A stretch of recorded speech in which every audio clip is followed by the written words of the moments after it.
Olá pessoal, sejam todos muito bem-vindos a mais uma segunda de primeira. A gente está numa série muito especial, a gente está falando esses dias a respeito de assuma o controle.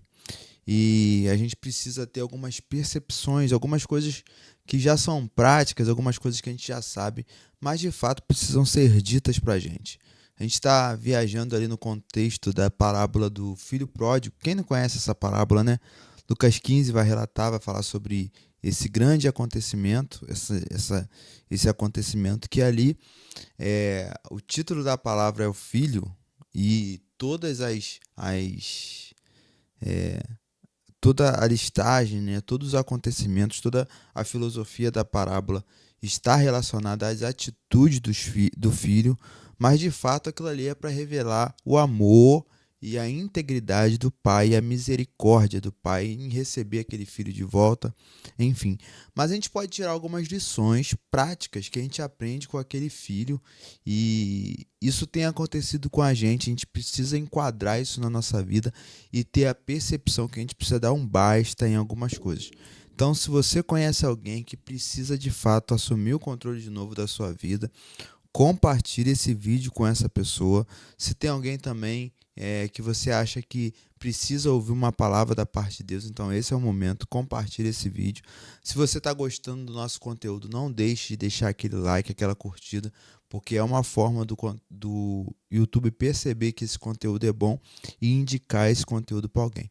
Se você quer que a gente fale sobre algum outro tema específico, deixa aqui nos comentários, porque a gente tem uma listagem aí de imersões, de séries que a gente vai fazer e de repente o teu tema vai nos dar uma luz e a gente vai falar de fato sobre essa questão que você quer tanto que a gente fale. Então vamos lá, o vídeo de hoje a gente vai falar sobre assuma o controle.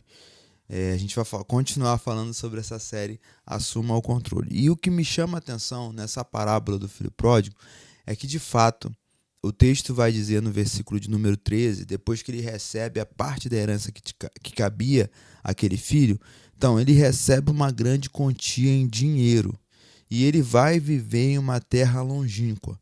O texto vai dizer. E no final vai dizer assim, ó, e desperdiçou tudo. O texto vai dizer imediatamente ou um tempo depois, não muito tempo depois, aquele filho saiu para uma terra longínqua e desperdiçou tudo, vivendo vivendo insolutamente. Esse insoluto é viver de uma forma irresponsável. De fato, aquele filho poderia mesmo sair e querer viver em uma terra longínqua. Ele podia querer sair debaixo da terra debaixo da casa do seu pai. E aonde ele queria ir, ou para onde ele queria ir, ele poderia de fato criar um negócio, utilizar aquele dinheiro para poder viver de fato daquela herança, que aquela herança era o suficiente para aquele filho viver. Só que o que o texto quer que a gente perceba, o que a gente precisa entender, que a gente precisa assumir o controle, que a gente não pode viver de forma insoluta. A gente não pode ter irresponsabilidade na vida. A gente não pode ter posicionamento de criança. Quem faz o que quer é criança, adulto faz o que precisa ser feito. Então, se você tem uma cota, o que é a cota? É o seu salário mensal. Dentro do seu salário mensal, você tem uma cota, uma porcentagem que você pode usar, que você tem disponível para você. Alguns prazeres seus da vida precisam ser cortados, precisam ser retirados da sua vida.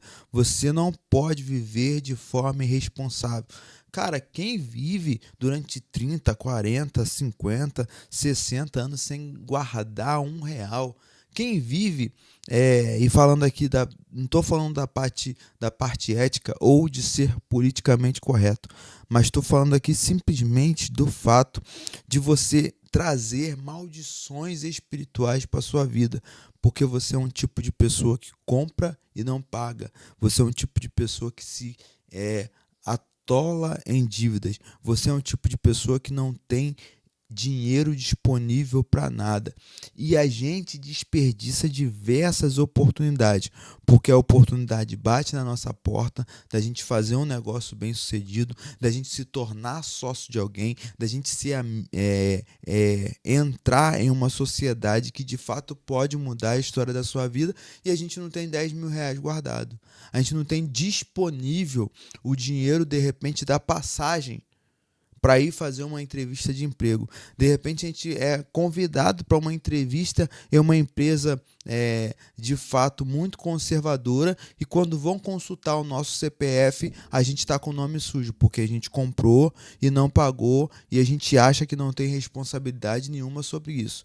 É claro que comprar e não pagar no Brasil ainda não foi criminalizado. Isso não vai te levar para para cadeia, mas espiritualmente, falo sem medo de errar, traz diversas maldições para sua vida. Sem falar os problemas, os excessos de problemas emocionais que o excesso de endividamento traz para sua vida. Uma estatística simples para a gente perceber que a maior causa dos divórcios entre os brasileiros é as situações financeiras que a vida apresenta.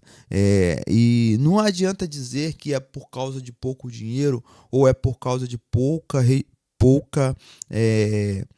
não vem me dizer que é por causa de pouco dinheiro ou por causa de poucas oportunidades, porque a gente percebe tantas pessoas que ganham muito menos do que a gente e conseguem construir coisas que a gente não consegue construir por falta de organização e planejamento. E se a gente for para a palavra, a gente é, de fato, testado quando a gente vive uma época de escassez. Sim, a Bíblia vai dizer que foi-se fiel no pouco, no muito te colocarei.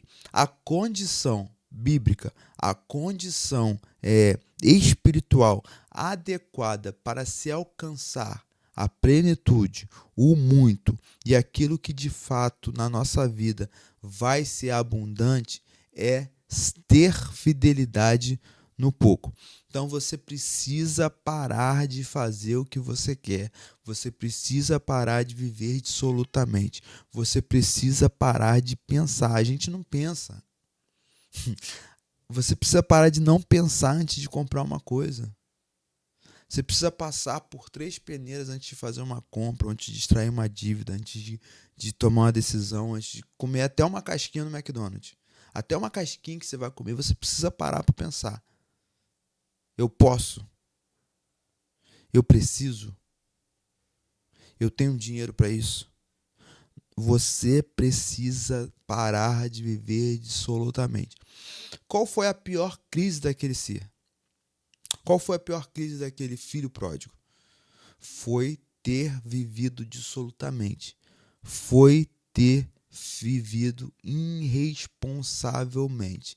Então, a gente tem também uma filosofia bíblica que me deixa muito feliz e que a gente precisa enquadrar isso na nossa vida, é o pensamento do seguinte coisa: de que se queixa o homem? O homem se queixa das suas próprias escolhas. Então, esse é o recado que eu dou para a sua vida hoje. Esse é o recado que eu deixo para você nessa segunda-feira. O ano ainda não acabou. Comece a pensar antes de tomar qualquer atitude e, acima de tudo, tenha planejamento com a sua vida financeira. E se comprometa a se pagar primeiro, a guardar uma renda, a fazer serviço voluntário, a fazer, a ser, a ter, a ter voluntariedade, a ter generosidade. A palavra que me fugiu foi essa: a ser generoso, porque eu tenho certeza que de fato Deus pode te sinalizar um destino e mudar a história da sua vida. Fique com Deus, um beijo no coração e tchau, tchau.